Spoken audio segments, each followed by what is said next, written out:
I think a lot of people think of DC as just government and official and dry, but there really is so much that's multicultural, multifaceted, that gives DC a very unique personality.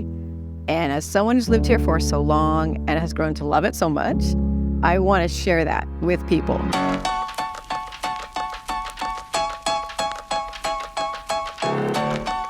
Who am I? I'm Katie Kirkpatrick. I'm a 20-year Washingtonian, so I've lived in Washington for about 20 years. I'm originally from California, but I feel like I've been adopted by the area pretty much. Well, I am the founder of Off the Mall Tours and owner and the primary guide for Off the Mall Tours. It's a walking tour company in Washington, D.C. I started giving walking tours on the side when I was working for the government, and I think it's such a wonderful medium for conveying information, and you can get really personal with people. And the mission of Off the Mall Tours is to introduce both tourists and locals alike to parts of Washington that they may not normally know about just in walking down the sidewalk or something like that. So it's sort of unveiling those stories that I think make Washington so unique.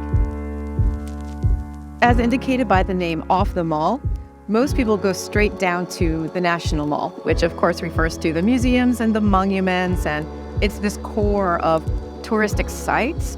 But DC is also a living city. It's a place where people live day in, day out, grow up here or work here, die here, raise families here, have whole careers or professions. Being someone who highlights off the beaten path stories also makes you stand out in a different way. And there aren't many tour companies who do that right now. I think it's a style of tourism that is gaining more popularity because people do want more unique things. You know, they can show on their Instagram, oh, I found this hidden gem. I found this special spot that nobody knows about. They want to be the first ones to go, this secret place I found in DC, where everybody else has their photo in front of the Washington Monument.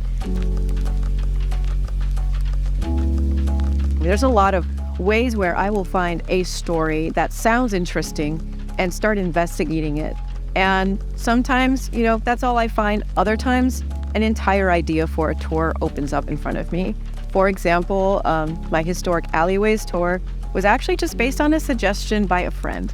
He noticed that DC had a lot of alleyways, that some of them are inhabited or have bars, restaurants, beautiful murals. And he said, there's a story there. What is that story? And I thought, well, they're alleyways. What kind of story could that be? But then as soon as I start looking at alleyway books in the libraries, you suddenly find all of this information.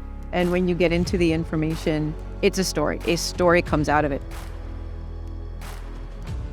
The idea I'm trying to convey about Washington is the fact that it is such a diverse city, right?